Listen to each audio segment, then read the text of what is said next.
Today is President's Day weekend. I think the goal today is going to be to get some height, fly over the mountains. We've got almost 12 liters of fuel, so should be able to go for a while.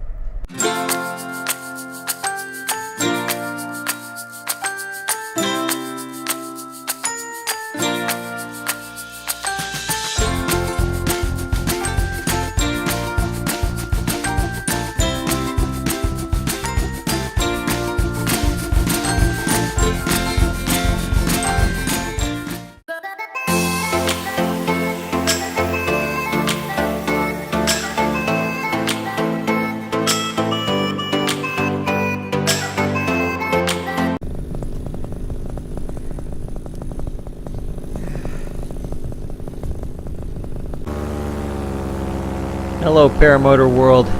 This is truly the most dangerous video I've ever produced. We'll actually see how much hate mail I get for this one. I wanted to address a topic during this boring cross-country flight. It wasn't boring for me, but probably for you. And that is paramotoring versus paradise. And the question is, can a paramotor truly bring happiness? So I see one of the number one dangers of paramotoring not as crashing or a malfunction, engine out, or even water landings. I think that the true danger of paramotoring is the option of over-dedicating one's life to the sport. And see, I'm an adrenaline junkie. I've always enjoyed the thrill of high-adventure activities. Even as a kid, I was drawn to activities that include things like rock climbing and sports like pole vaulting. Now, as a soldier, I volunteered airborne and jump master schools and on multiple combat tours as a paratrooper with the 82nd Airborne Division in Iraq and Afghanistan.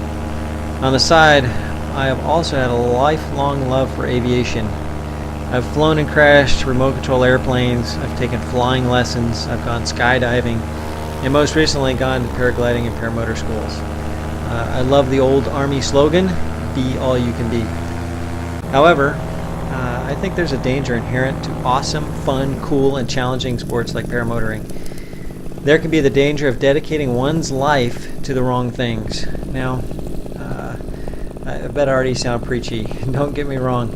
I consider paramotoring to be wholesome, recreational activity. And I'm all about promoting fitness, outdoor activities, aviation, and fun. However, for me, I have a real need to put my paramotoring needs in proper perspective, because at the end of the day the question is, what really is number one in your life?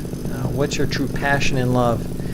If your lifelong passion is paramotoring and paragliding, I think if that was my number one passion, I'm going to find out at the end of all my wingovers, cross countries, my SATs, at the end of the Icarus races, that I'm still going to be lacking something in life, and that'll be true happiness.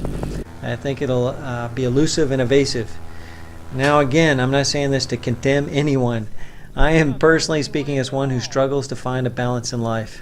But I say this to inform the vast crowd of YouTubers, not that I have a vast crowd, but they're out there, who preview every paramotor vlog produced, who with awestruck eyes worship those who punch into the sky. I also speak to us paramotor pilots who have our own sky addictions, we need to maintain or regain balance in our lives. I think that personally, if I want to find joy, happiness, and true meaning in life, I really have to place the Lord as number one. And as with any good paramotor preacher, I have 3 points, 3 thoughts to help me personally maintain perspective. And this is what I thought of. Number 1, perish. And I use the word perish as in P-A-R-I-S-H, not perish as in falling out of the sky. Perish in church. Don't let your paramotor put you out of your parish on your sacred holy days. There's a power that comes from worshiping with your church, chapel, or synagogue that you'll not find in any other place. Don't let your life perish by losing worship with your parish. And that includes in the paramotor life. There's plenty of time outside of worship services to paramotor. Number 2, prioritize people. You finding a lot of P's in these? There is. There should be people in your life that are paramount to paramotoring. Properly balance time with your family versus time in the sky. Countless are the hordes who, addicted to their phones, computers, gaming stations, and ESPN Live in a virtual world, let die the paramount relationships in their lives. So also are those who are addicted to extreme sports and who spend every free moment pursuing their passion and who let their passion for their spouses and children pass by. And number 3, which is really my number 1, is to place the Lord as number 1. And there's actually a quote from Ezra Taft Benson. He said, when we put God first, all other things fall into their proper place or drop out of our lives. Our love of the Lord will govern the claims of our affection and the demands on our time, the interests we pursue, and the order of our priorities. I love that quote. I think it falls in line with the number 1 commandment, and that is, you shall have no other gods before me. So if you want to have true happiness, dedicate your life to the God of heavens. Let me paraphrase from Matthew chapter 16, verses 24 to 26. Some Bible verses coming up here. And I did paraphrase, so beware.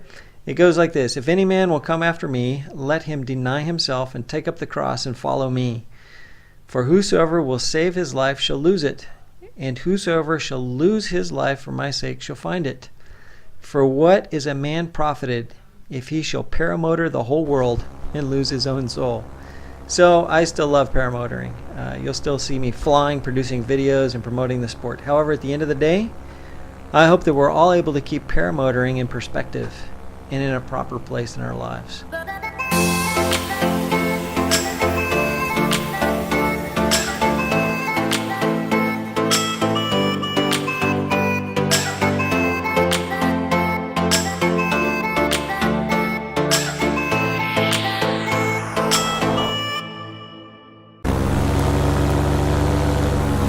I'm at 2,000 feet. Take my hand off the throttle.